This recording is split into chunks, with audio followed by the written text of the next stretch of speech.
Hello and welcome. I'm so pleased to have Stephanie Fowler here from Canuck Place, one of our Canadian Workplace Wellbeing Awards winners, and she is the Director of People and Culture. So welcome, Stephanie. Hi, Louisa. Thanks for having me. Well, thank you so much for being here. Maybe we can start our interview today by maybe you could share a little bit more about this special place we know of as Canuck Place. Absolutely. So, Canuck Place Children's Hospice is the only paediatric palliative care in BC and the Yukon. We provide like to call it a wraparound service for our children and families. So, it's not just about end of life care that many just focus on in terms of hospice care, but it's really around that care that we provide to families. And that can go from counselling, education, music and rec therapy. And we also provide all our meals in house at no cost to all families. Wow. I mean, I don't have to tell anybody how difficult this work is. And yet, when I hear from your people, they don't describe it as difficult at Canuck Place. They describe a completely different experience. Can you share more about that? I always say when I talk about Canuck Place, I wish I could bottle up the feeling and put it in a jar because it's not something that I don't think I could ever describe. But it really is about we want to make sure that those children, families, they have every moment count.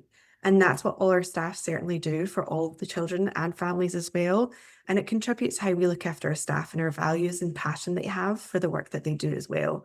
But it's certainly somewhere that is very special, and I don't think there's anywhere like it.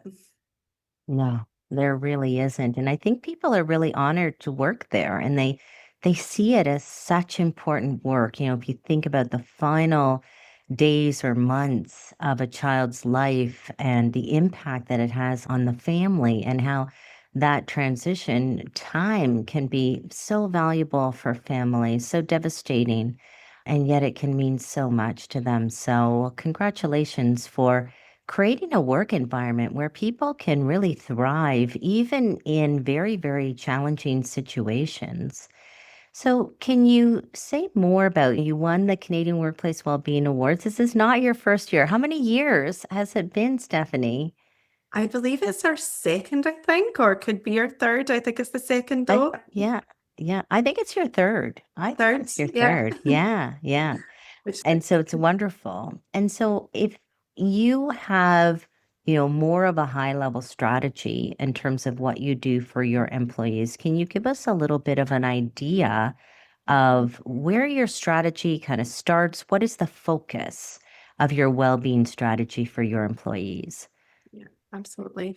I think our focus is really on our staff provides so much of themselves and their care into looking after the children and families that our focus is how can we support our staff? So, like you said, time is something that's invaluable. So, how can we put that time to our staff and make sure that our policies, the things that we do in terms of our program, our leadership, that they all support our staff and the trajectory of things that are going on in their life, but as well as showing up for work. It's so difficult to be 100% in a work that gives so much to our children and families. So, what can we do to make sure that we can make it easier for staff and support them along our policies and things that we do? So, that's really our strategic forefront and how we do things. And so what would you say was, if you had to pick one thing, what would you say was really strategic in terms of winning the Canadian Workplace Wellbeing Awards this year? Yeah, absolutely. I would say there's two things that I'll talk just very briefly about that we implemented. We do find that, as I mentioned, our staff put in so much care to the children and families, they almost forget about that care for themselves. So, one thing that we implemented this year was in regards to help texts. So, we worked alongside an organisation so employees can sign up to receive a full year of clinically sound, discreet grief and mental health support via text. So we actually started it off with our families and now we embedded it into the organisation for employees. So those texts can deal with grieving the death of a loved one, a pregnancy loss, or caring for someone with a terminal illness. So that's one of the things that we did.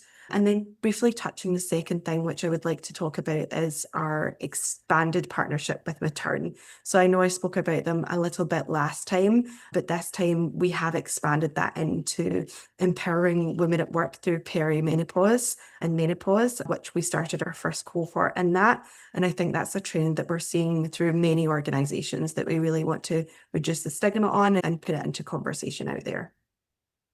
And so, what is the percentage of women in your organization?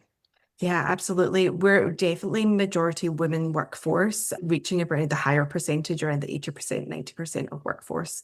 Okay, so it's quite a high percentage. And so it is important to start thinking about those kinds of programs then, especially if you have a predominantly female workforce. It's Yeah. definitely at the forefront of our workforce.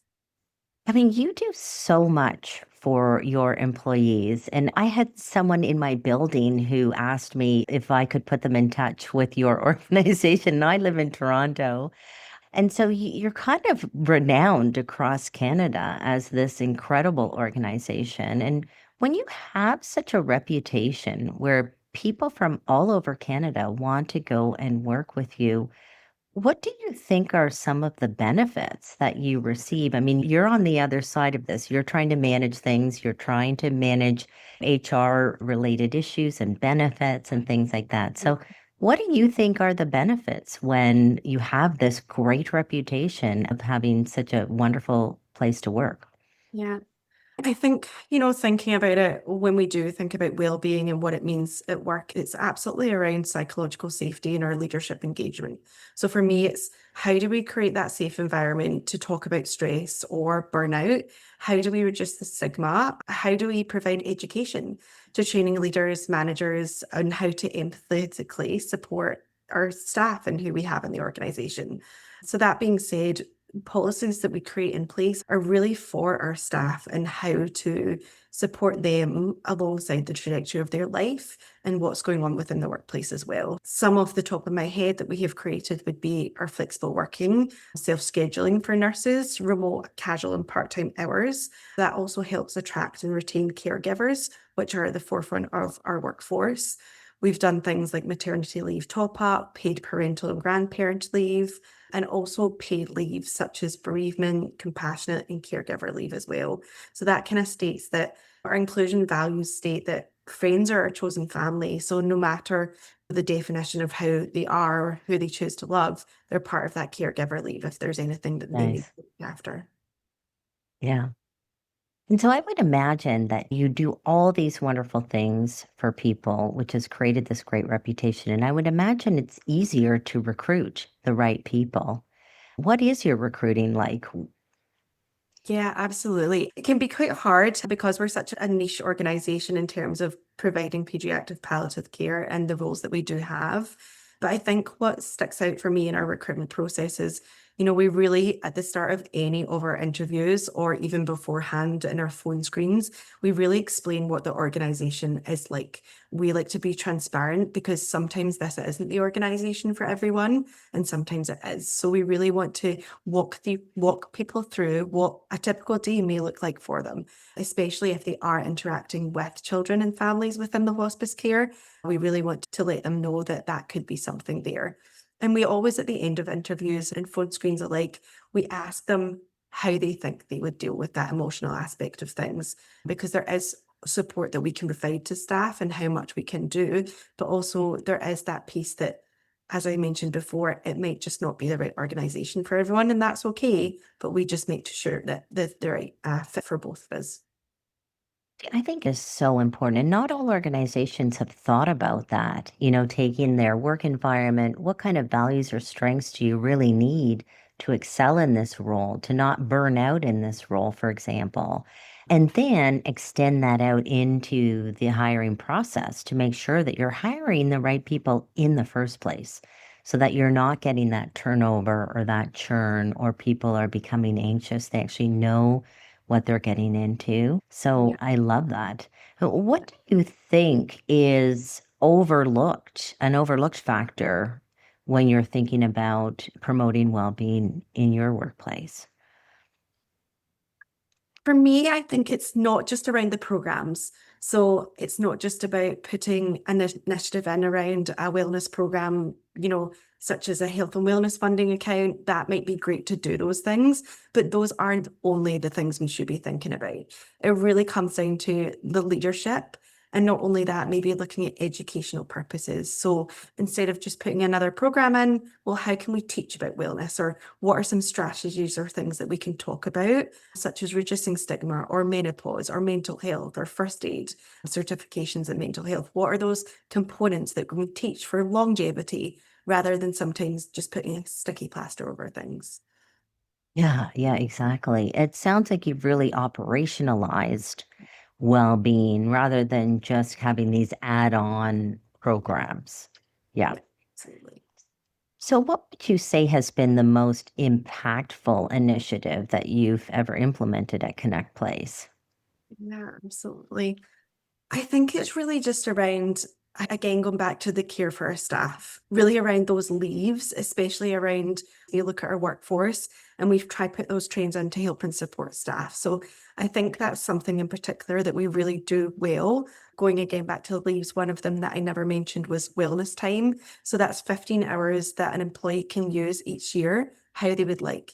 And they don't have to provide us with a medical certificate or medical note. It's just what's going on within that day. They might need a duvet day. They might need to be in nature. They just might need to step away from work.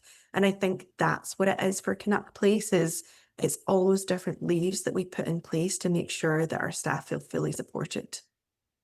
So this is an extra 15 hours. So for example, if I wake up today and I just say, I don't know what's going on. I Yeah, just feel like I'm in a funk. I feel yeah, like things are just not going great today. I think I kind of need to take, we would call them mental health days or something like that, just something. And I don't have to explain it.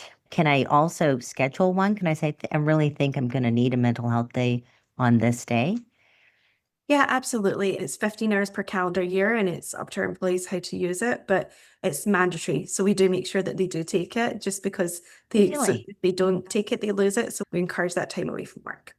I love that. So you better take these wellness days. If they don't want to use it, they And don't have to, but we make sure we yeah. make sure they do. Now that's on top of their paid vacation, is that correct? That's correct. Yeah. No wonder everybody wants to work there. Well, Stephanie, this has been wonderful. Thank you so much for sharing some of your wonderful strategies and ideas. And thank you so much for the wonderful work that you do, especially for families and children that are going through such a difficult time. So thank you so much. Thank you, Louisa. It's always a great pleasure to spend time with you. Thanks so much.